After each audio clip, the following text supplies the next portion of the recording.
கர்த்தர் எனக்கு துணையாயிராவிட்டால் என் ஆத்துமா சீக்கிரமாய் மௌனத்தில் வாசம் பண்ணியிருக்கும்.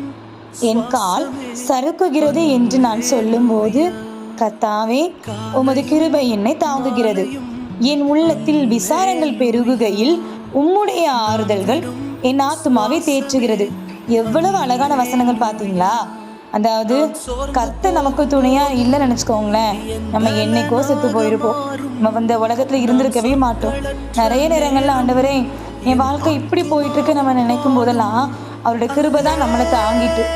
நிறைய நேரங்களில் நம்ம உள்ளத்தில் அவ்வளோ ஒரு பாரம் இருக்கும்போது, கஷ்டங்கள் இருக்கும்போது கர்த்தர் சொல்லிக்கிற ஆறுதல் தான், அவருடைய வசனங்கள் தான் நம்மளை தேய்ச்சிட்டு.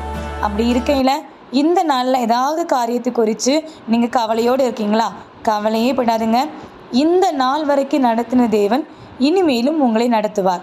பயப்படாதுங்க. அவர் மேலே நம்பிக்கையாக இருங்க.